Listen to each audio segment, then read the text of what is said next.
రండి అత్తయ్య. బాగున్నారా? స్వప్న ఏంటమ్మా బాగున్నావా? బాగున్నా అత్తయ్య. ఏంటి ట్రైన్ లేటా? అవుటర్ లో అరగంట ఆపేశారంట. అవునా? ఏటి నా మనవడు? తొందరగా రా, స్కూల్ కి టైం అవుతుంది. రోజు వస్తావుగా, ఇవాళ ఏమైంది? సరే అయితే నేను సాయంత్రం వస్తా.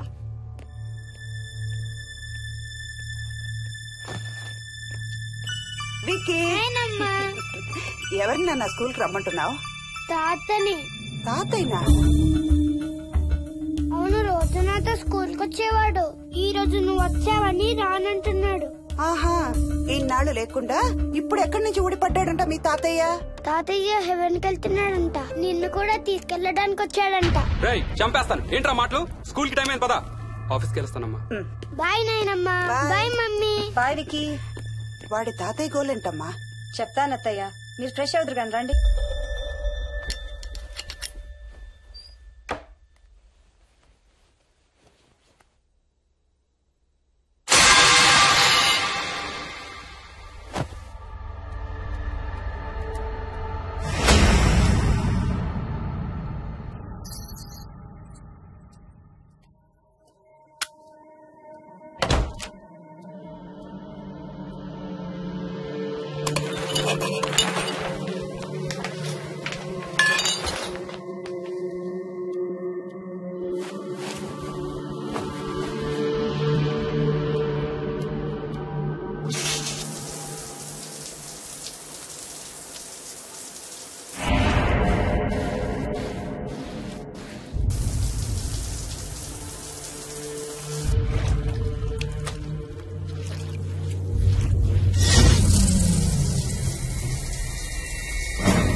అడుగు చూసావా? చూసావా? చూసానమ్మా. పైన ఎవరు లేరమ్మా. ఎవరు లేరా? లేరమ్మా. నేను మళ్ళీ వస్తాను.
ఆ చైల్డ్ సైకాలజిస్ట్ అలా చెప్పగానే మాకేం చేయాలో అర్థం కాలేదు అత్తయ్య. వీడు మాత్రం ఈ తాతయ్యతో మాట్లాడే ఆట మాత్రం మాడం లేదు. స్వప్న, స్వప్న, హాయ్ మోహిని, ఏంటి నన్ను లేపకుండా వెళ్ళిపోయావు? కాఫీ తాగుతావా? మా అత్తగారు ఎప్పుడూ తీర్థయాత్రల్లో ఉంటారు, అప్పుడప్పుడు మా దగ్గర ఉంటారు. మోహిని వాళ్ళ ఆయన మోహన్ ఒకే ఆఫీస్ లో పనిచేస్తారు, పక్కనే ఉంటారు. ఈ మధ్యన పెళ్ళైంది. నమస్తే ఆంటీ. నమస్తే అమ్మా. రా కూర్చో. మొన్న వీలింటికి వెళ్ళినప్పుడు కూడా అంతే. ఎవడో ఒక రాజు అనేవాడు ఉన్నట్టు వాడితో మాట్లాడడం మొదలుపెట్టాడు. అత్తయ్యకి ఇప్పుడే చెప్తున్నాను, మన విక్కీ కనపడని మనుషులతో మాట్లాడే ఆట గురించి. అది ఆటని ఎందుకు అనుకుంటున్నావమ్మా? వాడికి నిజంగా వాళ్ళందరూ కనిపిస్తున్నారా ఏమో. అవునమ్మా, చిన్నపిల్లలకి ఆత్మలు కనపడతాయి అంటారు. మీ మామయ్య నేను చాలా కాలం ట్రైబల్ ఏజెన్సీస్ లో పనిచేశాం. అక్కడ గిరిజనులు ఇవన్నీ బాగా నమ్ముతారు. ఓ 23 ఏళ్ల పాటు మంత్రాలు, తంత్రాలు, ఆత్మలు, ప్రేతాత్మలు, భూతాలు, ఎప్పుడు ఇదే గోల మాకు. మేం చూసినవన్నీ నువ్వు చూసుంటే మన విక్కీ ప్రవర్తన పెద్ద విచిత్రంగా అనిపించేది కాదు నీకు. ఈ రోజుల్లో అలాంటి నమ్మకాలేంటి అత్తయ్య? ఛీ, దెయ్యాలు లేవు, ఆత్మలు లేవు. ఉన్నాయి. ఏ మోహిని, కమాన్ యా. ఉన్నాయి. మా ఇంట్లో ఎవరో ఉన్నారు. ఎవరున్నారు? ఎవరు ఉన్నారు? నా చుట్టు పట్టుకుని లాగి కోళ్ళకేసి తోసి. ఎవరు మోహిని? ఏమో తెలీదు, నాకు కనిపించలేదు. Relax Mohini, relax. బాగా భయపడినట్టుంది అత్తయ్య.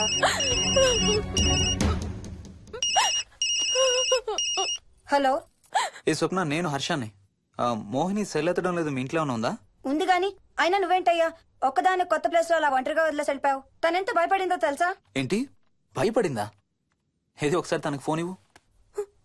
మాట్లాడు. స్నానం చేసి వస్తాను అత్తయ్య. హే, నీ సెల్ ఎక్కడా? ఇంట్లో ఉంది. ఏంటి, భయపడ్డావా?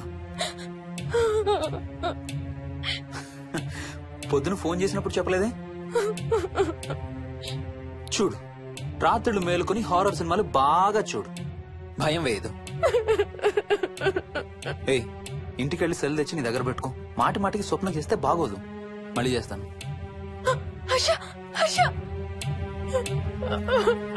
అమ్మా మోహిని, మోహిని ఊరుకోమ్మా. ఎవరూ లేరంట, కానీ ఎవరో ఉన్నారంట. ఏమీ చెయ్యలేదంట, కానీ ఏదో చెయ్యబోయాడంట. Let me get this right. అంటే ఆ ఇంట్లో నీకు కనబడని మనిషి ఎవరో ఉన్నారంటావు, అంతేనా? అవును. నన్నే ఫాలో అవుతూ ఉంటాడు, నన్నే చూస్తూ ఉంటాడు. నేను పని చేసుకునేటప్పుడు, నిద్రపోయేటప్పుడు, బట్టలు మార్చుకునేటప్పుడు, స్నానం చేసేటప్పుడు నన్నే చూస్తూ ఉంటాడు. వాడికి నేను కనపడతాను, కానీ వాడు నాకు కనపడడు. ఎవరూ నీకు కనపడలేదంటున్నావు, మరి ఆ మనిషి మగాడే అని ఎలా చెప్పగలుగుతున్నావు? వాడు మగాడే. అదే అడిగేది, అంత ఖచ్చితంగా వాడు మగాడే అని ఎలా చెప్పగలుగుతున్నావు? నేను ఆడదాన్ని కాబట్టి.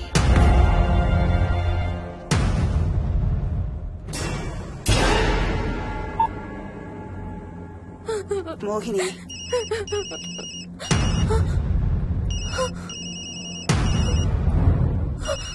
మాట్లాడమ్మా. నా సెల్ నుంచి ఫోన్ వస్తుందంటే. నీ సెల్ నుంచా? నీ సెల్ ఎక్కడుంది? మా ఇంట్లో. మీ ఇంట్లో ఎవరు లేరు కదమ్మా. నీ సెల్ నుంచి ఎవరు చేస్తున్నారంటావు? పద మీ ఇంటికి వెళ్దాం. వద్దంటే అక్కడికి వద్దు. నేనున్నాను కదమ్మా. నీ సెల్ నుంచి ఎవరు చేస్తున్నారో చూద్దాం. పద మీ ఇంటికి. వద్దంటే ఏమవ్వదమ్మా. పద వద్దంటే చూసొద్దాం. పద. అక్కడికి వద్దంటే. చెప్పాను కదమ్మా నేనున్నానని. నువ్వు భయపడుకుంటారా? వద్దంటే. ఏం అవ్వదమ్మా. నువ్వురా. నేనున్నాను కదమ్మా. రామ్మా. ఎవరు ఏం చేయరమ్మా. ఎందుకమ్మా భయం? నేనున్నాను కదా. ఎందుకు భయపడతావు? అసలు లోపల ఎవరున్నారో చూద్దాంరా. ఏమి లేదమ్మా లోపల. నువ్వే చూస్తావా?